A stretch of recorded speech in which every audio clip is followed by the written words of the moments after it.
NDTV. And you're watching NDTV Profit.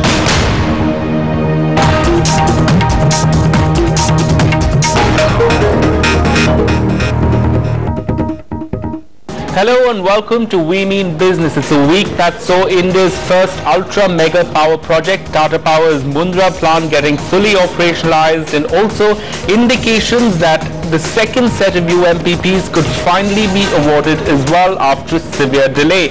And while this might be good news, let's not forget the fact that the Tatas are making an estimated loss of over 500 crore rupees every year in running the Mundra plant, and there are no clear headways yet in terms of a change in policy in dealing with the UMPP mess. That's largely a result of tariffs becoming unviable for developers due to sovereign law changes in Indonesia that made coal more expensive. Then there are also the age-old problems of land and environmental clearances and delays in government decision-making that are further pushing back the government's dream of power for all, for which 16 of these UMPPs were in the first place envisioned. On the show today, we debate whether the ultra mega power project experiment has been a gross failure. Joining me on the show, Suresh Prabhu, former Minister of Power during the NDA regime; Kameshwar Rao, leader energy and mining at PricewaterhouseCoopers, joins in from Hyderabad; Narendra Taneja, energy expert; and Harshvardhan Dole, VP Institutional Equities at India Infoline. Later on the show,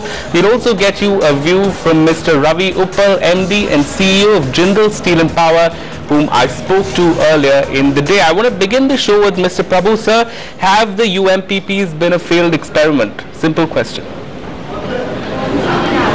You know, this was a flawed policy because any power project that you build up, there is always a variable cost and then there's a fixed cost. The fixed cost is the form of equipments, land and building that you build, but also the fuel cost, which is a pass-through, has to be variable, and therefore it should be normally a pass-through. The government bidded it on the basis that fuel cost will remain permanent on the premise that you acquire a mine, therefore you have a right to an asset, therefore the fuel cost can always remain as its same level. But as it happened, in fact that's one of the point that I was saying even at that time, that a variable will never become fixed. So the variability of a situation should also be factored in while deciding a policy. Unfortunately, that plea was not heard, and now what we are in a situation in which there is the first, in fact I must congratulate the Tatas for putting up this power plant, because others have not been able to do what Tatas have successfully been able to put it on stream, and it's already synchronized. So what is important is now, if we do not allow a pass-through in a manner that government is contemplating. See, the government has already said that 20 new mines and old mines with the license have been given. The government of India is saying that we want 26% of profit sharing in that. And they are saying that why you should be worried, because that 26% which is doing the retrospective effect, changing the terms on which the mine license were given, will be able to pass through. So what is the problem? If that is the case, then in this particular case what has happened is Indonesia, South Africa, and that's in fact to Mr. Kameshwar Rao for an independent the countries which export 98% of coal have all changed the terms, and therefore the coal has become very expensive. Right. So let's take that to Mr. Kameshwar Rao. Mr. Rao, would you agree that in fact the policy itself is flawed to begin with, because this was an idea that was launched with much fanfare. It was touted to be a game changer in the way the power sector would change, but it's clearly been a failure, not entirely like Mr. Prabhu said because of the government, but also because of sovereign law changes in countries like Indonesia. I think the policy and the design have been tested earlier, and in my opinion are reasonably sound. I think it was a good policy, and I think there are sufficient provisions in that to permit all kind of variability that any investor would want. For example, without any pass-through of fuel costs or with 100% pass-through of fuel costs, the choice was there. What has happened though are two things. One is international events with lot of resource nationalism, not just in coal but in various other resource sectors we have seen, that was not anticipated in the first place. Second thing, investors have discovered that the project preparedness, which was supposed to be actually 100% in these things, has not been fully there. I think there's a lesson for all of us is that we may have the best of the design, but we still need to move with the times. Mr. Dole, so who's to blame? Is it developers as well who didn't, like Mr. Rao said, foresee or didn't entirely prepare for the project, because they were the ones who really didn't look at the cost implications, who bid very, very aggressively to bag these projects. Are they also to take a big part of the blame? Well, when a developer is expected to quote tariff for next 25 years, he is certainly expected to build the conditions, risks such as change in law, both domestically as well as overseas. I think clearly the developers such as Tata Power, or to that extent even the Reliance Power, which got awarded the Krishnapatnam UMPP, their tariffs assume that the such risks were discounted at a far lower rate. And now, given the fact that there has been change in law at the Indonesian side, these risks are to the fore now. But what is to be learned from here on is generation is a business whereby the developer cannot take fuel price risk on its books. Fundamentally, it's a business whereby you convert any form of resource into energy and you essentially sell it to the end level consumers. And in a long-term PPA, which is like 25 years, of course, variability in the fuel cost will certainly affect the cash flows if the risk is not priced in adequately. I think even if this lesson is learned by both the policymakers as well as the developers, I think things from here on will pretty much smoothen out. Right. Mr. Taneja, what's the road ahead from here on? Because we've seen the reform in the power sector on the SEB side with the restructuring package, a bit of activity also on coal, FSAs and so on. But this is one area where there's been a complete stalemate. Is it because the government can't really do anything? There's a lot of litigation, arbitration happening. Or is it simply because the government wants to push it back as much as it can? Because the Tatas, for instance, are running the Mundra plant despite making losses. Well, you see, I think the government would have to be realistic. The country would have to be realistic. The fact is that the whole idea has worked. I mean, the roots of the whole concept, the roots of the whole, model are basically based on the political and economic mindset of the 1960s, 70s and 80s. Very Soviet style thinking that, look, everything will be put together in Delhi and Delhi would basically deliver the solution, and entirely more or less based on heavy support from the government, whether in terms of, the right kind of fiscal incentives or at least the fiscal facilitation. Look, in 2013 and the years ahead, this is not going to work. So let's revisit the whole thing. I think the time has come, I personally feel, for the government to accept that, look, this model is not going to work. I mean, there's nothing wrong in setting up, mega power projects. But I think the concept has to be more modern and the approach has to be more dynamic, and it has to be basically starting from the fuel. Because you whether it's coal or it's natural gas or whatever, or the domestic coal or the, imported coal, I think that has to be at the front of everything. And I think the private companies, the private developers, or the developers for the matter, the private or public sector, they should be leading the project, and the government should basically facilitate. If they want to set up ultra mega or super mega or whatever, they should decide. I think the whole, I mean, the day this was announced, I more or less knew it's not going to work, because this was coming, as I said, out of a very old-fashioned, mindset, which is very Soviet style, and they thought that probably was going to work. So what has happened today was in the making for a very, very long time, and I personally feel there's no need to really fight with the whole concept. Government should revisit, the country should revisit, the industry should revisit, and come out with a model which is more dynamic, which is more based on the ground reality, whether in terms of geopolitics, in terms of regime changes or resource nationalism in Africa or Southeast Asia, right, or tomorrow in Russia and even in the US. Let's take that to Mr. Prabhu. Would you agree with that, Mr. Prabhu? Just revisit the entire thing. Forget about what was written in the PPAs.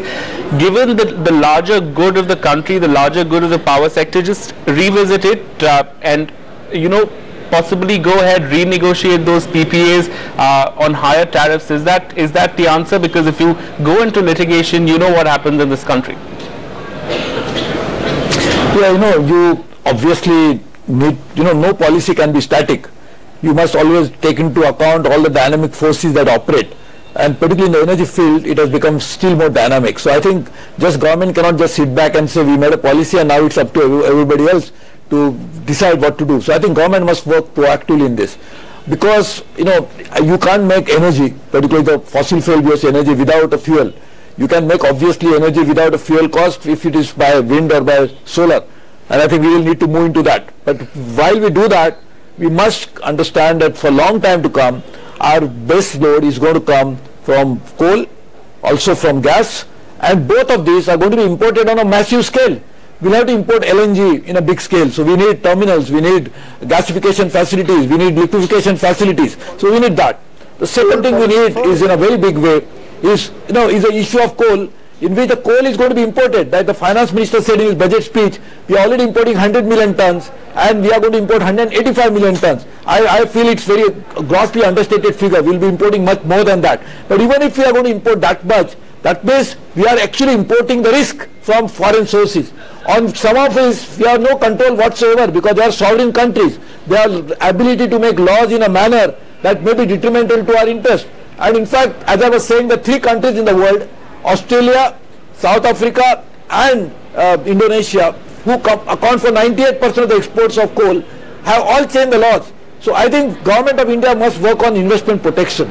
Government must work with those countries in a manner that the sovereign weight of the Government of India is put behind the companies, because that's the only way we can address the security, the energy security in India, because we are importing fuel to make energy in India because we don't have that much of resources available in India.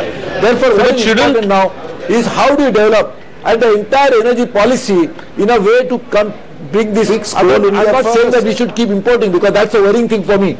But while we import it, we must factor into all these risks into the policy that we are making. Sir, the onus is not entirely on the government, isn't it? But shouldn't the developers who bid for these projects, shouldn't they be also penalized if the government decides, hey, okay, we'll come ahead and renegotiate those PPAs, but developers also need to be penalized?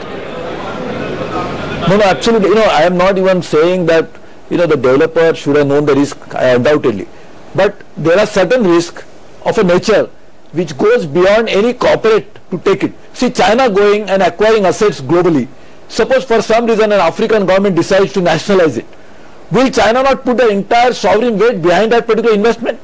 And therefore, what has happened in this case, they have put 26% tax. Some of them have put tax, like in South Africa, which is saying that ESCOM rate, which is the base rate. If ESCOM is buying at a particular rate, that would be the base rate. Indonesian government has put export duty, they have changed the entire terms of trade that was operating little earlier. Now, either government must be able to do that, to make sure that the governments of those countries will be following certain rules which Government of India is comfortable with. Right. Or is this that government expects that a company has an ability to do more than what governments can do? Is it really possible? Let's take that to Mr. Rao. Mr. Rao, what Mr. Prabhu seems to be hinting at is that the Government of India should be putting diplomatic pressure on countries like Indonesia. Either that, or then there should be a rebidding with revised tariffs. What's the answer? Because if you rebid with revised tariffs, bidders who lost out might say that's not fair, and they need to be given a chance as well. So let us try to understand the situation a little bit better. I think there is some confusion here. It's not that the developers have had no understanding of the risk. They did. They did mitigate by acquiring these assets overseas. Today, what it means is there is not an increase in taxation, unlike in Australia, which did increase the taxes, but Indonesia is only a transfer pricing issue. In other words, you make more money on the coal side if you did own, and you make less or you make a loss on the power side. So there is a balance on the whole. Now there are issues in terms of leakages on account of royalty and etc., because of which it's not a zero-sum game. Those are details we can come down to, the regulators will look into it. But the long and short is it's a model which is fairly well tested. It has worked. There are certain things that we need to improvise upon it in order to make it reflect the current resource nationalism that we have seen across. Now today it's only a transfer pricing issue. Tomorrow it could be a domestic obligation, it could be taxation and so on, and none of which any private sector can foresee. We cannot forecast our government's actions in future. How can we forecast a foreign government's actions? Right. So I think we need to be sensitive to course correct over the period of time. The model as such is fairly robust. Right. So what essentially you're saying is that if you sum it up, net, it's a transfer pricing issue, and there's the loss is actually notional. But you know, the entire question of really tariff revision, because we're living, or rather we should be living with the understanding that that power is not going to be cheap anymore. And Harshvardhan, you know, in that sense, should the CERC force procurers to accept higher tariffs? After all, you've seen, you know, tariffs being raised across the country. You're expected, I mean, we expect the tariffs would go up once the whole price pooling mechanism comes in. Why just single out the UMPPs? Why not, you know, give them an increase in tariffs as well? Well, logically, if you look at even from distribution companies' perspective, yes, you know, they should not be morally or as well as legally looking forward to, you know, even renegotiate one single term of the contract that they have entered into. But hey, we need to also understand, here is a company who is actually incurring good amount of losses, and at the current you know, rate of losses, probably in next 3 to 4 years, the entire net worth of that particular SPV will get wiped out. And then there will be a question of who's going to operate that power plant and who's going to service the debt. So in that light, I think you know, there is a good scope to always go ahead and rework the contract in a way that the end level tariffs are also not increased to the way that those become completely prohibitive, and at the same time, you know, the developers earn a reasonable rate of return which ensures, you know, at least debt servicing. So to me, there is a reasonable scope to, you know, balance out interest of both the developers as well as off-takers. Well, consider this. Recently, UP invited bids for almost 6,000 megawatt of power, and the lowest bid that they received was in the region of around 4 to 4.5 rupees. Now, if this is the opportunity cost, if this is the opportunity cost that DISCOMs are actually facing with, the tariff increases that, you know, most of these developers, be it Tata, Mundra, or to that matter even Adani Power or Krishnapatnam are asking, are actually far lower than that. And here's a project which is ready to offer you 4,000 megawatt power. All that it requires is a mechanism which will ensure that it restricts you know, cash burn at its end. Right. So what you're saying is that this issue, rather than a logic actually, or rather than pragmatism, has actually been just caught in some sort of you know, technicalities, and that needs to be gotten through. Well, yes, certainly there is a moral obligation from the buyer that if they go ahead and renegotiate the contract, morally it's incorrect. And similarly, from a developer side, morally it will be incorrect to renege on the PPA. But I think in a longer period of time, no asset can you know, operate if it doesn't generate a return which is at least equal to its weighted average cost of capital or, you know, cost of equity. So in longer run, if these projects were to be operational, I think the tariffs will have to be realigned to the economic realities. Right. And Mr. Taneja, then there's no sense the government should drag its feet anymore, isn't it? Because we've had several EGOMs constituted, you have the CCI, but you know, this is one issue that really hasn't been addressed. Should the UMPPs and the problems surrounding the UMPPs be put in fast track, be put in priority? Well, you see, EGOM, I mean, there's one very good solution, but I think that if you're looking at the size of the problem, looking at the same time, you know, the whole issue, I think this is something which has to be addressed by the Prime Minister or maybe another committee, you know, to look into it, because I personally feel that it needs to be revisited. I mean, there are, of course, it depends, I mean, how you look at the model. We have to basically look at the model and then see the ground realities in our country, unfortunately. And two very important, you know, the aspects of the whole concept. Number one is fuel. As I said, fuel is the most important thing. India is not China, let's face it. I mean, China probably can exercise some weight, you know, and, you know, influence the government in Jakarta. But I don't think that we have got the same kind of weight, whether it's Indonesia, Latin America, or Africa. These are the countries we basically are these days, you know, sourcing our mineral resources from. But reality is that, you know, we are at the same time utilities. We have to modernize utilities. We have to modernize and fix problems at Coal India. We need to basically fix problems we are facing in terms of new exploration licenses and policy. Right. The result is I think some of that at least is happening, Mr. Taneja. But, you know, let's now really start talking about what next. We've spoken about, you know, what should be done, but in terms of what can be done, at least prospectively, Mr. Prabhu, you know, the government is going to be amending the standard bidding documents for the next lot of UMPPs, because what we've seen is that post these 4 UMPPs that were awarded, the next lot, which is I think 12 or 13 of them, are still nowhere to be seen. So, you know, what would you like to see in the new standard bidding norms, and how do you expedite the remaining, you know, the remaining UMPPs without whom we won't have, we won't meet the 12 planned targets of I think 100,000 megawatts. You know, we must always understand that these are all natural resources. The natural resource pricing is always a very sensitive issue anywhere in the world, and particularly as the demand and supply forces will operate, the natural resource pricing is going to be still more a challenging issue in the years to come. So therefore, to contend with such a reality which is changing so fast, I think next time when we want to bid something, which we must factor this reality into consideration. And that's the point I was saying.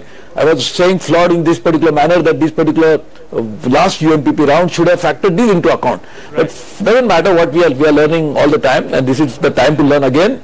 And I think what we really need to do is that basically we need more electricity in India. There's no doubt about it. We need also baseload electricity. So the renewables will not be able to take care of the base load for a long time to come unless we are able to store electricity. The storage has to come in, so that will take some time. So while that happens, coal is going to be a very critical part of our energy security issue in India.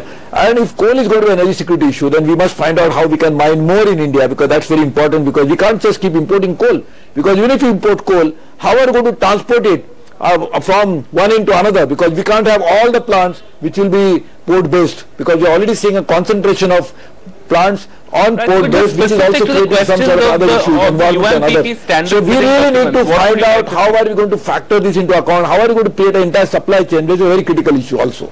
Right. You know, let me just take that to Mr. Rao. You know, 3 or 4 critical points that need to be, factored into the new standard bidding documents that could make the next lot of UMPPs, which is still to be awarded, an easier process.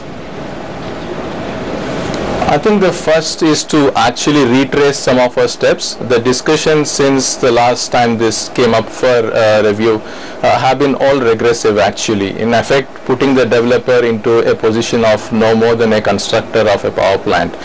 In fact, I would say that, you know, as a part of revision, we are regressing. We actually need to take a step back and say the documentation was reasonably robust. There is some clarity to be brought out in terms of what happens to these kind of very dramatic events which happen on a foreign soil because they are imported. Where it is domestic, actually we should not have any reason to lose more time on that. So the first step is to bring out more clarity where it is imported based project, where it is not, actually these are fairly good to go. Second point, I mean, somebody had mentioned about the rates in UP being higher. So what we effectively see over the last 3 years since 2006 is that developers are more and more understanding, appreciating risks and bidding that into the price. So I mean, the developers have also learned, and that is reflected here. The third, I would say, is again we're in a dangerous situation of actually going back on over-regulating power sector. We had actually de-licensed generation, and the next step ideally should have been to de-license or, you know, de-control the fuel sector. We are not talking about decontrol of fuel. In fact, we are over-regulating generation now. So I would say we need to take a pause. We are trying to over-regulate here. We need to go back into more deregulation on upstream and keep generation into de-license as it is today. Harshvardhan, you know, other issues such as, for instance, the number of UMPPs per corporate, would you like that to be capped as well? Should bidders be selected purely on the basis of cost? Should, you know, other parameters like execution capabilities and so on also start weighing in? Because we've seen what happened when they were selected purely on the basis of what cost per unit they offered. This is a really tough one because if you look at the private sector across the Indian utilities, not every private sector player has got a balance sheet which is strong. And particularly in the current environment, if you look at some of the newly established companies, their debt equity is completely questionable. I mean, some of the private sector companies are operating at a debt equity of more than 10:1, which is equivalent to that of an NBFC.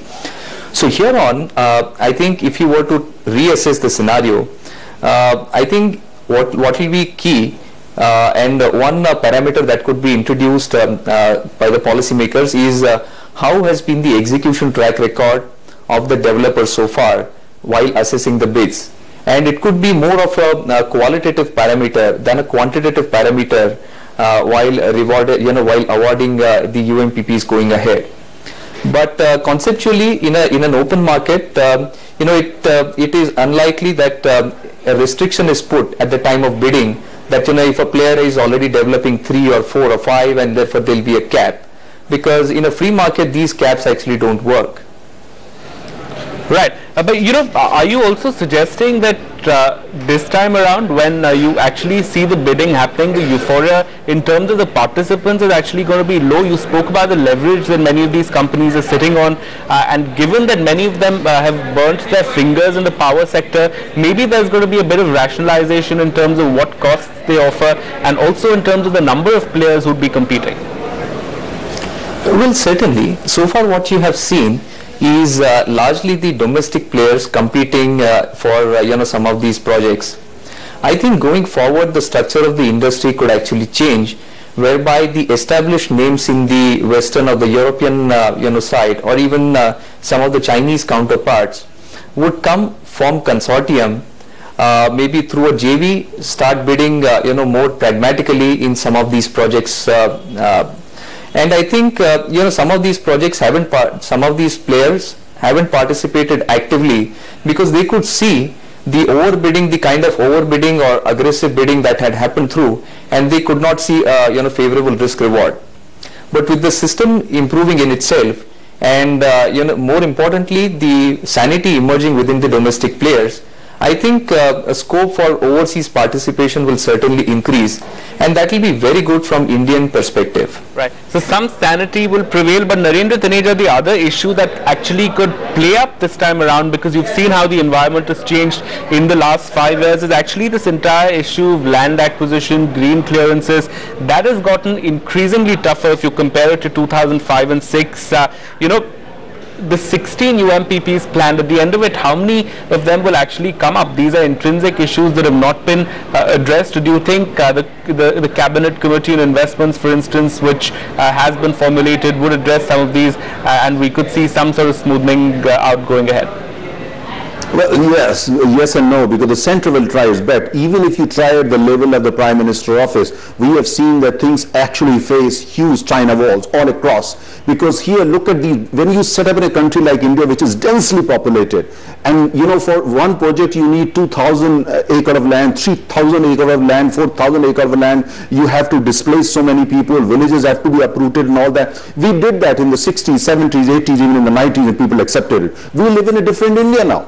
So I think that's what I was trying to say, that we have to basically go for setting up smart power plants, not necessarily mega or super mega and all that kind of thing. Because when you do that, you face kind of serious issues from the resistance from the local people. If the people where we are setting up the power plant, they are not happy with it, can you really do it in 2013? So these are the issues. As I said, even if you move, you basically get the Prime Minister's office power behind the whole project, you will face China walls and you will not really be able to move forward. I want to take that, Mr. Prabhu. That's a very interesting point you made, sir. So this entire thing of the size, the ultra mega power project, 4,000 megawatt, 8,000 megawatt, given this sort of social milieu that India is in right now, given our own idiosyncrasies, do you perhaps think that the size of UMPPs could be cut down, that maybe we should look at smaller, more off-grid, not necessarily off-grid, but smaller projects where land acquisition and other issues are more manageable? This is, of course, one is the land, but the other issues are really very critical is, should we concentrate so much of electricity in one place, because then this is susceptible to any form of disruption. any form of terrorist attack, anything that can go wrong, and then we are in big trouble. The banks are also in trouble, as you have seen that one ultra mega power projects of $4-5 billion, if it gets stuck, the banking system gets disrupted. So what is really important is to spread the risk, and therefore, as I did, the delicensing of Generation Electricity Act 2003, that was my personal contribution. I have insisted on putting it there. It was not in the earlier draft. Same way I have also put distributed generation of electricity. What we really need is distributed generation, a decentralized location and different forms. And in fact, we should also try to gauge where the new energy is going to come from. If we are trying to create infrastructure, we should last for another 30-40 years. And that infrastructure should take into account the technological changes that are taking place globally. In fact, we already reached 1 lakh megawatts of solar globally, the capacity. So can we not think about doing something differently in terms of distributed generation is going to happen? And therefore, we really need to look at it, this policy completely from different angle. Water and land are one limiting factors. Risk is another factor that we must take into account in terms of financial risk, in terms of terrorist attacks, in terms of disruption and many accounts. So I think we really need to look at a different model of generating electricity and distributing it. I think it is not possible for us to look at it like your centralized planning has failed. I think centralized generation also is not going to take us very far. Why we need it? Because we can't just wish away a reality that we cannot make a migration to new energy sources in just no time. So we have to have would you agree with that? Take into account, don't invest too much into it, don't get locked into a situation wherein after some time, if new technological innovation really happens and the storage becomes a reality, maybe in the next few years' time, then we are not stuck with a situation wherein we have invested investment which become redundant. So we must be flexible enough to understand the reality, do the water power planning very well, do the energy planning really properly, take into account the future consideration very well. Would you agree with that? That I think the UMPP concept came in from what China was doing. Maybe in India, it's not feasible, and that we need to look at smaller projects. We need to look at a more decentralized system. Are we just copying what others are doing without actually looking at whether it's in sync with our environment? Actually, I would reverse the question, saying is any other model possible? See, if you go back to what the UMPP model is, all the consents from land onwards, environmental, including evacuation, are all established before you're calling for a bidding. So strictly speaking, yes, somebody has to do that, but the state is doing that. And for the private developer, he just comes up, sets the most efficient technology there. Now, the second point is 4,000 too big? At some point, some time in the history, maybe it was. I'm sorry, if it's as easy as you say it is, why have the next lot of UMPPs not been awarded? Clearly, it's not easy to acquire land, it's not easy to get environmental clearances. No, the issues are different, and it is individual specific. Certain states want local benefit, certain other issues are environmental issues. But if you take the entire set of... Go ahead, sir. No, hang on. Sorry, we need to understand that if you need X megawatts of capacity, this is all economies of scale. 4,000 megawatts in one place does give you economies of scale. Secondly, once it is acquired, for the private developer, it is to set up. We need to thirdly also understand that where is the primary fuel supply coming from? It's all very nice to say we will have distributed generation, and look, as a citizen, I would love it very much if it is cleaner and greener. But we have to be realistic, saying that if a large portion of our population doesn't have access to electricity, my first responsibility is to bring electricity to them, and second is to clean it up. So we need to be little realistic. It is economic, a large scale. I must also say 4,000 megawatts sounds big, but India's today capacity of 200 gigawatts is pretty large. 4 gigawatts out of that is actually really nothing. And technologies have also improved in order to bring better grid security and protection. Right, Mr. Taneja, you wanted to say something. Go ahead.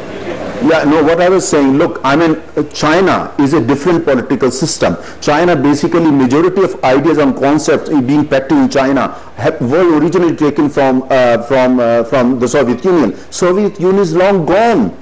And China is a completely different system. Here, you see, my co-panelist is saying that the government can approve sitting in Delhi. But the thing is, can we ignore the people, those villagers, those people who are against the whole thing? And so we have to be more realistic. So as Mr. Prabhu said, and I personally believe in India, these super mega kind of things is not going to work. We need to think more in terms of smart, whether smart is 6,500, 300 megawatt, what is practical, what is possible. You see, we need to decentralize the way we look at the whole sector. We need to decentralize policy making, decentralize regulation. We need to empower state and the local authorities even more, and then basically come to Delhi. The problem is we make policies, we make all decisions in Delhi, and then we try to impose those decisions on those villages, on those societies, on the state governments, and say you got to behave, you don't behave. That you could do that in 90s, in the 80s, 70s. You can't do that anymore. In the 50s and 60s, you build such mega projects and call them the new temples of India. People don't accept that anymore. New temples of India should be the temple that is also temple for me. If you displace me, if you destroy my village, destroy my culture, set up a mega power project because the Chinese are doing it, look, it's not going to work in India. We've got to be more realistic. It's 2013. Let's in fact look at that from a financing perspective, Mr. Taneja.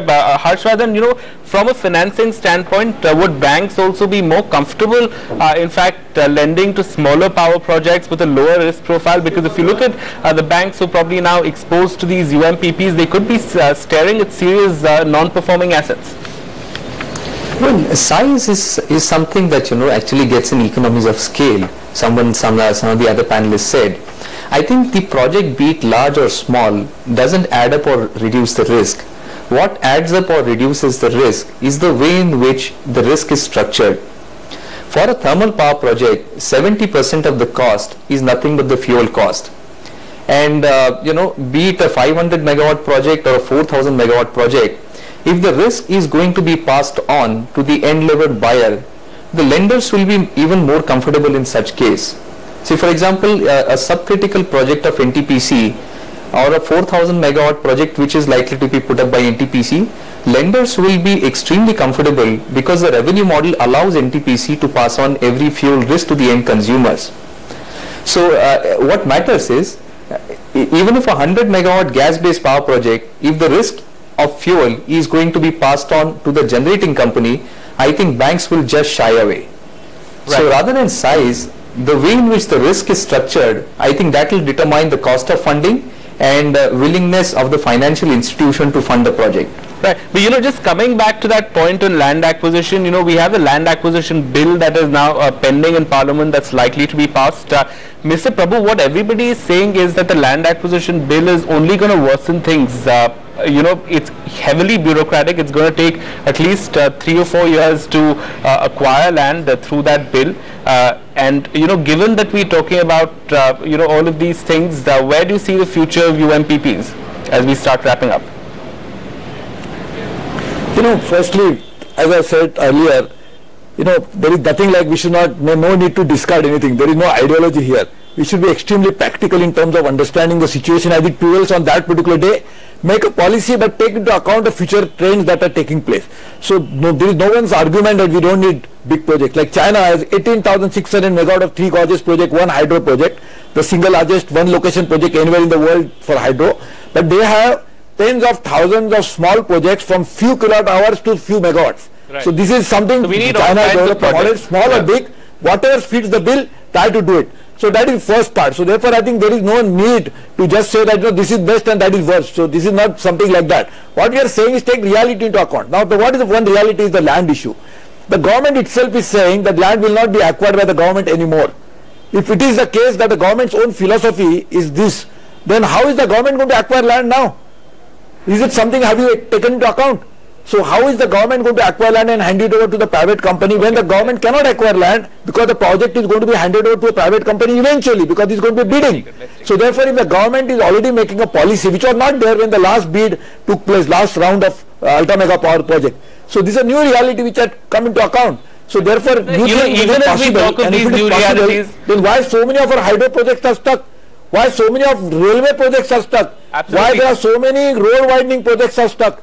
Why there are so many amid all of this, infrastructure, you know, amid all of this, the land issue. Amid all of this, Mr. Prabhu, the good news is, and that's the news that we're getting. We need all kinds of projects. We need a proper energy mix to make sure that a peaking level is taken care of in by way of gas or by way of hydro. But we must need a base load which the coal can do it better as of now. Absolutely, it's a point taken. We need imported fuel, we need domestic fuel, but you plan it in a way that you take into consideration all the issues in a manner that does not compromise our energy security, takes into account the ecological issues, takes into understand the economics of it, take into understand the reality of the ground, that land is becoming more and more difficult. Absolutely, sir. And in fact, even as we talk of all of these difficulties, the news that we've got today is that 2 fresh ultra mega power plants are likely to be approved, one in Gujarat and one in fact in Bihar. Let's get in Rajkumar Sahu to tell us, what exactly, where in fact these could be headed, where they could be located, what's the sort of timelines in terms of the bidding process, when that could begin. Well, it looks like that the central government's plan to bring in power for all or electricity for all very soon is going to fructify very soon, and that too in a state like Bihar, where the UMPP, there was no UMPP actually earlier planned, but later on what we learned from sources that Nitish Kumar, the Chief Minister of Bihar, had actually proposed 3 locations for setting up UMPPs, but then the area were not actually approved by the CEA, the Central Electricity Authority, and the nodal agency, that is PFC, Power Finance Corporation, for the UMPPs, that is ultra mega power project with a capacity of 4,000 megawatt. But now what we learned from sources that after visiting various other locations, finally the 2 locations which were actually zeroed down, and finally one location, and that is called Kakwara in Banka district, has been approved by the CEA and the Power Finance Corporation. The other location was, of course, was in Nevada district, but what we learned from sources that this particular location, Kakwara in Banka district, has been approved. The reason behind this is that there is no forest area, there is no land problem as such, and then this proposed power plant can actually withdraw water from the Ganga river, but then that is probably the only glitch or this little gray area for the Bihar UMPP, because when the river Ganga is an international river and it also flows through Bangladesh, and that's why the Ministry of Water Resources has to be consulted, and they need to be taken into consideration that what all needs to be done for a limited water intake or withdrawing from Ganga river in the lean season, and that's why they are now into consultation, and very soon that consultation will be over, and probably we can see that Bihar UMPP probably would be the first UMPP coming after a long time. And this in the context of, we are talking about the context of Chhattisgarh and Odisha UMPPs are pending for quite some time, but before that what sources are telling us that probably this UMPP will come. The other news is that Gujarat has also proposed a second UMPP. Remember that Tatas have already commissioned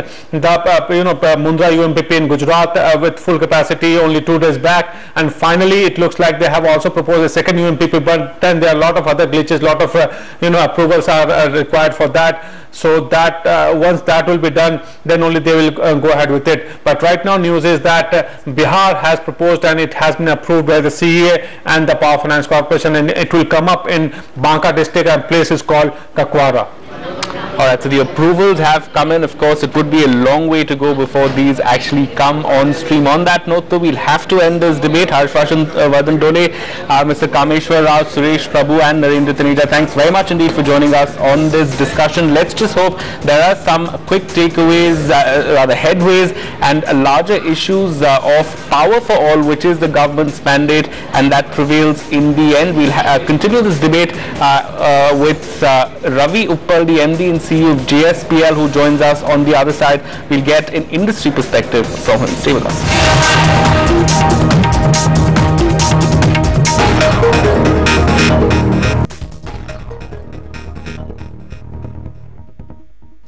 Welcome back. Here with We Mean Business, we debated why the UMPPs were in an ultra mega mess in the last segment with a panel of experts. Let's now get you a company voice. I spoke earlier with Mr. Ravi Uppal, MD and CEO of JSPL, Jindal Steel and Power, and I began by asking him whether he perceived the UMPPs to be a failed experiment, despite, of course, news of the Tatas fully commissioning their project this week and 2 new projects getting an approval. Well, I wouldn't go to the extent of saying there is a complete failure. I think, we mooted this idea of UMPPs way back in 2005 when we said we will set up about 100,000 megawatt of UMPPs, and initially we started with 2 of them, the Sasan and Mundra. I think, both the government as well as the UMPP developers, they have had their share of learning. There were certain aspects, which were not foreseen at that point of time, but then later we came to realize that they have not been addressed. But if you look at the idea, still remains very sound. This country has to build up by 2030 something close to 800,000 megawatt of capacity. And here we are talking UMPPs, which are just about 100,000 megawatt. And all the UMPPs are basically going to cater to the base loads. And if you look at the locations, it's not confined to any specific geographical pocket. They're all spread all over the country, from Chhattisgarh to Gujarat to Maharashtra to Tamil Nadu. So this basically means that we were to set up base load stations spread across the country. And the reason why we thought of UMPPs, if you recall, is basically to make sure that we have bulk capacity created in a geographical area. And because it's so large, we believe that is going to make our production of power very low cost, very competitive. And I think that idea still remains valid. But there are few things which were not addressed. For example, if you're talking about the Mundra project, I'm very happy that finally all the 5 units of Mundra have been commissioned successfully. It's a good plant. But the thing is that it's not, the economics is not working out. The fuel is going to be imported, and we know what has happened in the last 7 years time space. The currency has, rupee has devalued against dollar, and the prices of coal internationally have risen dramatically. So some of these changes were not really foreseen at that point of time. They were not addressed, and I think at that point of time the developers were also very exuberant and were very enthusiastic to get into this kind of business. But I think everybody has had their share of learning by now, and therefore we should not think in terms of abandoning the idea. Rather, we should try to make corrections and see how we can get this back on the track. Right. So, in retrospect, because Jindal Power was also one of the bidders when all of those auctions took place, are you thanking your stars that you didn't win any of the projects at a fixed cost for 25 years? Because that's what's actually turning out to be suicidal for most of these developers. I wouldn't entirely agree with that. We quoted the tariff rates at that time, which were not the lowest, but we stuck to the tariff rates that we quoted. And we have had experience of power sector by then as an IPP. We knew exactly what lies in store for us. So therefore, our rates were more realistic, more pragmatic. So therefore, I wouldn't say that we thank our stars. Well, I do thank our stars that we didn't sort of accept any offer to take the project at the rates at which it was finally given. Right. But sir, do you see a way out of this for developers who've already gotten into the mess due to the sovereign law changes in Indonesia, for instance? And should the government actually be now stepping in with a helping hand for the larger good of the country?